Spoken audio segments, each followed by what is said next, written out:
So students, we will discuss about the next chapter, that is the mathematical method. In the previous chapter we have studied units and their measurements, how to calculate the error, percentage error. Now in that units and measurement we have studied already. For example, if the length of a rod is 2 meter, so here this meter is the unit. Meter is the unit, that is the standard which will be used for the measurement, you know already. Means here the length of rod is 2 meter, means it is 2 times length of the rod is 2 meter, means it is 2 times the standard, that is the meter. कोई rod की length 2 metre, इसका मतलब उस rod का magnitude कितना हो गया 2, और वो कितने टाइम्स से स्टैंडर्ड के 1 मीटर के कितने टाइम्स से 2 टाइम्स है. तो the physical quantity which possess only magnitude, that is called as scalar quantity. क्या बोला था इसको? Scalar quantity or scalars. The physical quantity which possess only magnitude, that is called as scalar quantity or scalars. For example, length, mass, time. These are the scalar quantity. Means for the measurement of that physical quantity, there is only magnitude is needed. There is no need of direction. For example, a person moves from the point A to this point B, then B to point suppose C. B A से लेके B तक distance कितना होगा समझ लो 20 metre, और B से लेके C तक की डिस्टेंस कितना है 10 metre.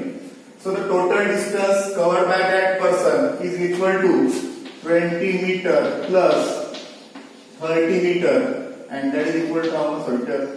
10 meter, that is equal to how much? 30 meter. इसी हो गया स्केलर क्वांटिटी. मींस यहाँ पे अपन डायरेक्शन का यूज नहीं कर रहे, only we can take there the magnitude, how much distance he has travelled from the point A to B and then point B to C. इसी से अपन स्पीड भी निकाल सकते हैं कि समझ लो उसको A से B और B से C जाने के लिए टाइम लग रहा है कितना, समझ लो 10 मिनट्स. कितना टाइम लग रहा है 10 मिनट्स. तो उसकी स्पीड क्या होगी? तो स्पीड इक्वल टू क्या होता है फॉर्मूला अपना? Distance upon time. So this is 30 meter distance.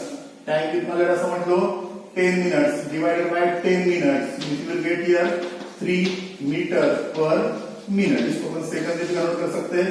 Second से कन्वर्ट करेंगे क्या करना पड़ेगा? Multiplied by 60. So this becomes what? 30 meter divided by 600 second. Cancelled 0 point something जो भी आएगा, ठीक है, that is in the meter per second. इस बताने के एग्जांपल या एग्जांपल ये बताना चाह रहा हूं मैं कि यहाँ पे डिस्टेंस निकालते समय अपन डायरेक्शन का कोई भी यूज नहीं कर रहे, only we are taking there the distance which will be get covered by that person. But when it will be moves from that point A to B and then B to C, what is the final position? So if you observe directly from that point A to C, from that point A to C, so here when it will be moved from that A to B and then B to C, total distance कितना cover किया उसने? 30 metre. लेकिन अगर उसका distance upon A से लेके C तक के गिनते डायरेक्टली तो 30 मीटर मिलेगा क्या? It will be less than 30 meter. This here preferred here the direction. Directly initial position and this is the final position. So the total distance covered in this from the point A to C, that is the displacement. Why? Because we have taken the direction. क्या consider किया आपने अपन ने? Direction. इस तरह अगर पूछा तुमको कि जैसा पर्सन ए से कहां गया बी पे, बी से कहां पे गया सी पे, अब फाइनल पोजीशन उसकी देखना है. तुम क्या करोगे? पहले पॉइंट बी को देखोगे, बाद में पॉइंट सी की तरफ देखोगे. क्या डायरेक्टली क्या करेंगे अपन? ए से सी की तरफ देखेंगे. इसके क्या होगा यहाँ पर? Directly we are observing that person from that point A to that point C. Means you are taken the direction from that point A to C. So this is the vector quantity. ये कौन सी quantity बन जाएगी? आप vector quantity means the physical quantity which possess magnitude as well as direction, that is called as vector quantity, or we can say it as the vectors. जैसा displacement हो गया, this change of a position of a body in a particular direction or the distance covered by the body in a particular direction, that is called as displacement. a person moves from that point A to point B. A से B पे गया. You are not prepared in direction, but you are saying that a person moves from that point A to B in the east direction. कौन direction में गया? East direction. Means यहाँ पर क्या आ गया? मैग्नीट्यूड क्या आ गया? A से लेके B तक का डिस्टेंस जो होगा वो मैग्नीट्यूड होगा और डायरेक्शन कौन सी होगी? वो ईस्ट डायरेक्शन में जा रहा है. इसका आ गया वहां पर डायरेक्शन जा रहा है. तो ऐसी फिजिकल क्वांटिटी जो मैग्नीट्यूड तो रहेगा साथ में उसको डायरेक्शन भी प्रिपेयर रहेगी.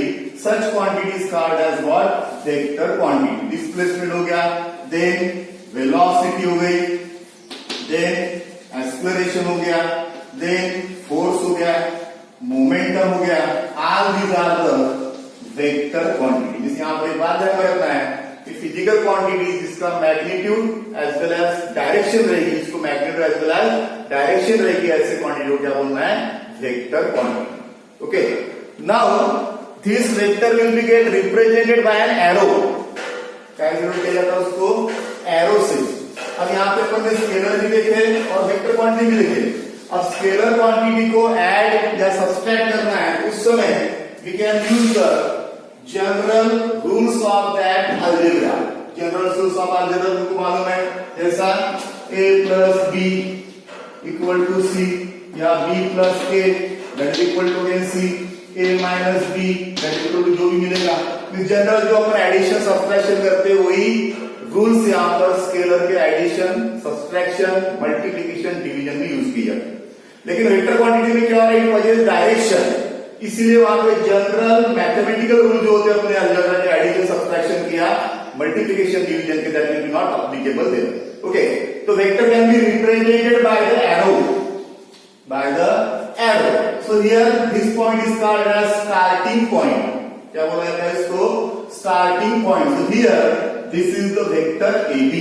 This is the vector AB. This is the tail of the vector बोल सकते हैं. And this is the head of the vector. जो starting point रहेगा उसको क्या बोलना है? tail. और arrow जो रहेगा उसको क्या बोलना है? head of the vector.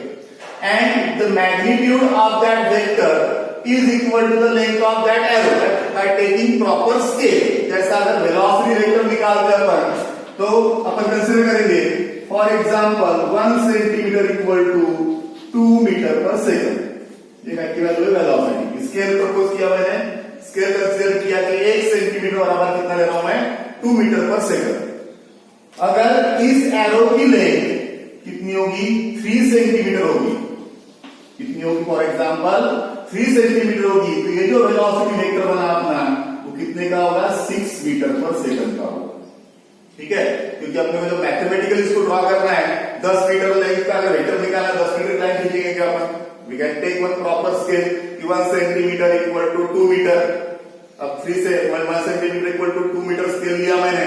अब 10 मीटर की लेंथ वेक्टर निकालना है मुझे. क्या करूंगा मैं? 5 सेंटीमीटर की लाइन ड्रॉ करूंगा डायरेक्टली. 1 सेंटीमीटर इक्वल टू कितना है मेरा? 2 मीटर. तो 5 सेंटीमीटर की जो लाइन ड्रॉ करूंगा, 5 सेंटीमीटर का जो मैं वेक्टर ड्रॉ करूंगा वो क्या रिप्रेजेंट करेगा? मुझे डिस्टेंस 10, डिस्प्लेसमेंट कितना रिप्रेजेंट करेगा? 10 metre. So this is the vector AB. This is the vector AB, or this can be get represented by the capital letter with arrow on its head. With arrow on its head. ऐसा लिख सकते हैं इसको vector AB, या फिर only we can write it as vector A. अगर ये velocity vector है जिसको वेक्टर V भी लिख सकते हैं इस तरह. ओके, जो लेटर जो अपनी क्वांटिटी रहेंगे उसके हिसाब से उसको नोटेशन दे सकते हैं. Okay, then there are the types of the vector. So first one, that is the null vector. Null vector बोलो या zero vector. Null vector, zero vector means the vector having zero magnitude. Vector having zero magnitude is called as null vector. अब बोलोगे sir zero magnitude है, फिर direction कहाँ है? Okay, for example, a particle is at the rest position. A particle is at the rest position at this point A. इस point A पर वो rest position में. इसका velocity vector क्या हो गया? Zero. Velocity vector क्या हो गया? Zero. It may be move along this side, इस side या इस side भी जा सकता है. लेकिन अभी कैसा है वो? Rest position में. इसका मतलब इसकी velocity कैसी है? Zero है. फॉर एग्जाम्पल अगर बोलते हैं अपन कि पॉइंट ए पर स्टेशनरी उसको इस डायरेक्शन में जाना है, अब स्टेशनरी है इसका मतलब इसकी वेलोसिटी कैसी इस समय जीरो, इस समय वेलोसिटी वेक्टर क्या हो जाएगा इसका जीरो।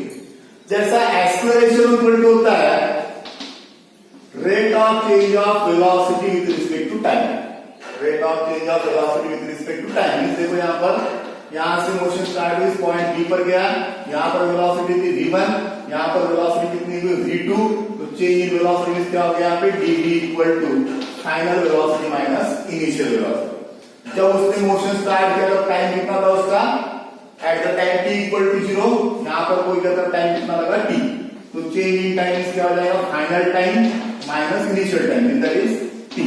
तो this is v2 minus v1 upon t, ये होगा उसका acceleration. But if the particle is moving with the constant velocity, particle is moving with the constant velocity means ये initial velocity और final velocity दोनों की value same है। constant velocity से move रहा है इसका मतलब क्या होगा, starting की velocity और final velocity दोनों की सेम है।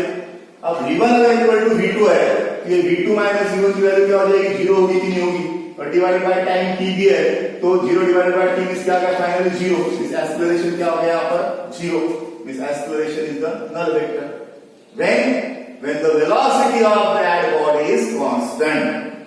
ठीक है, तो ऐसा जो वेक्टर उसको बोला जाता है कौन सा vector, null vector. Then equal vector,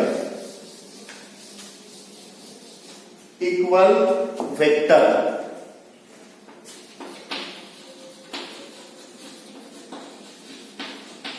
equal vector means the vector having same magnitude and same direction. This is the vector A, this is the vector B. Both are parallel to each other, their directions are same, their lengths are same, their magnitude are same. So we will say that here vector A is equal to vector B. क्या बोला जाएगा उसको, vector A is equal to vector B। तो ऐसे जो vector उसको क्या बोला जाता है, इक्वल वेक्टर। क्या बोल रहा है उसको, equal vector means the vector having same magnitude and same direction, that is called as what, equal vector। Then negative vector, negative vector, vector having same magnitude but opposite direction। This is the vector P, this is the vector Q, दोनों की direction देखो कैसे same है कि एक में से opposite है, they are in the opposite direction, magnitude दोनों का सेम है, so we will say that these are the negative vectors which we can write here, vector P is equal to vector minus Q। why equal लिया अपन ने, क्योंकि दोनों का magnitude same है but direction कैसे एक में से अपोजिट है, इसलिए यहाँ पे माइनस साइन आ रहा है। ऐसे जो वेक्टर है इसको क्या बोलना है, which vector, negative vector. Then position vector,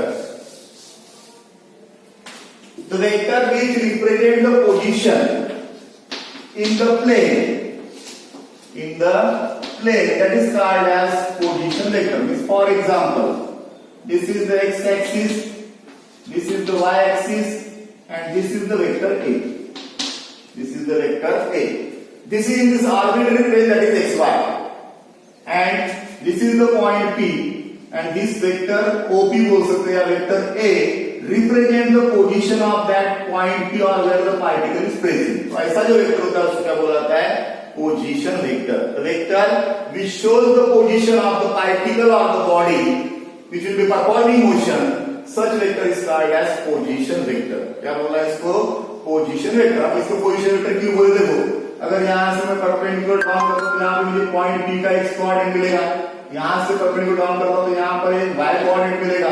this is point P के दो कोऑर्डिनेट्स कौन से होंगे इस प्लेन में, xy प्लेन में x और y।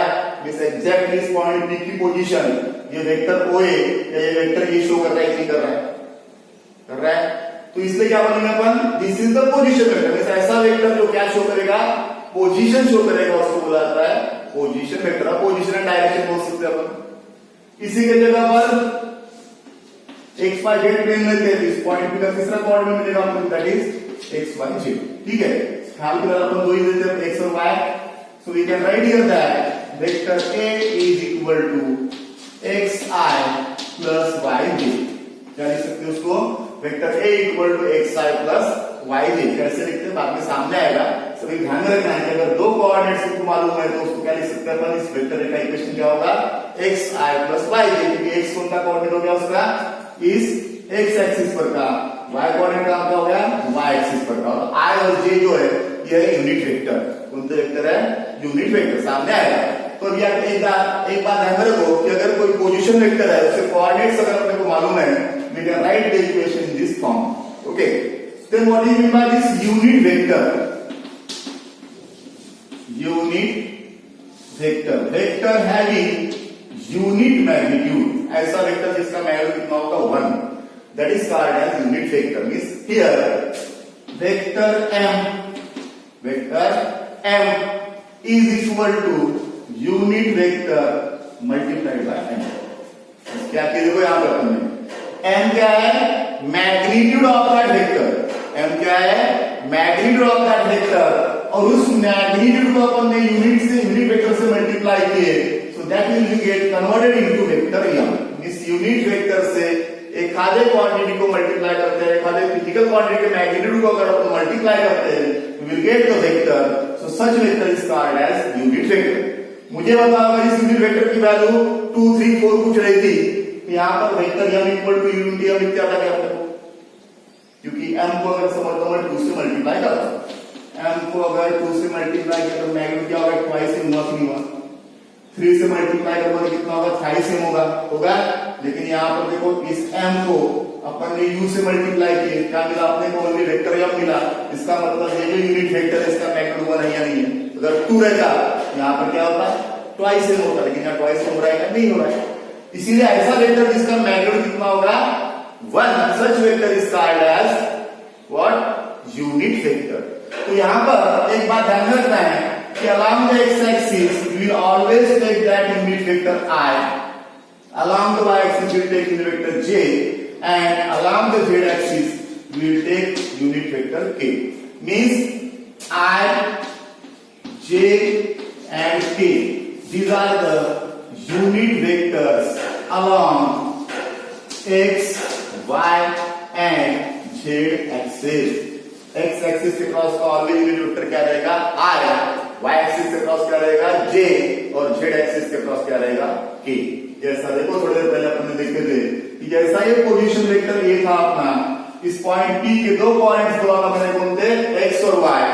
x कोऑर्डिनेट कौन सा एक्सिस के क्रॉस था अपना, x एक्सिस के क्रॉस, y कोऑर्डिनेट कौन सा एक्सिस के क्रॉस था, y एक्सिस के क्रॉस। तो x एक्सिस के क्रॉस का यूनिट वेक्टर क्या है, I। मींस यहाँ पे अगर स्केल लेता हूं मैं 1 2 3 4, मींस x की वैल्यू क्या होगी, यहाँ पे 4 होगी नहीं, इधर भी स्केल लेता हूं 1 2 3 4, यहाँ पे 5 वाला छोड़ दो बीच में, तो y की वैल्यू क्या होगी 5, y की वैल्यू क्या होगी 5। तो वेक्टर a का इक्वेशन क्या बनेगा, देखो vector a equal to magnitude कितना है इसका, x कोऑर्डिनेट का 4, x कोऑर्डिनेट का अक्रॉस यूनिट वेक्टर कौन था I, so this is 4i plus y का मैग्नीट्यूड 5, y एक्सिस के क्रॉस यूनिट वेक्टर कौन सा बोले अपन ने j, so this is 5j, 4i plus 5j, this is the position vector which denotes the position of that particle which is present at this point P, okay। तो x axis, y axis और z axis के cross जो unit vectors रहेंगे उसको कौन से लेना है अपने को, x y z। Then for example vector a equal to r into a, vector a equal to क्या आ गया, unit vector I into a, so this is, we can write here that unit vector I equal to vector a divided by magnitude of vector a, this is the magnitude of vector a। ये magnitude कैसे निकाला जाता है ये आगे पढ़ेंगे, अभी से तुमको ध्यान में रखना है कि वेक्टर ऐसी क्वांटिटी रहेगी जिसको मैग्नीट्यूड रहेगा साथ साथ में डायरेक्शन रहेगा, okay. We can represent that vector by the arrow, the length of that arrow shows the magnitude, इसको बोलना है टेल और starting point, this is the head of the vector. It can be represented by the capital letter that vector a be like this, or by the single capital or small letter भी ले सकते हैं, vector A, या इसको अपन इस तरह से small letter से प्रयोग कर सकते हैं। जो फिजिकल क्वांटिटी रहेंगे उसके हिसाब से अपन उसको लेंगे। जैसा वेलोसिटी का वेक्टर शो करना है तो वेक्टर v, एक्सेलरेशन का वेक्टर a, फोर्स के लिए वेक्टर p, या मोमेंटम के लिए वेक्टर p। ओके, तो यहां पर अपन ने देखा अपन ने वेक्टर क्या होता है और उसके टाइप्स देखे, null vector, equal vector, negative vector, then position vector. Okay, we discuss in the next topic, that is the how the vectors are added and subtracted.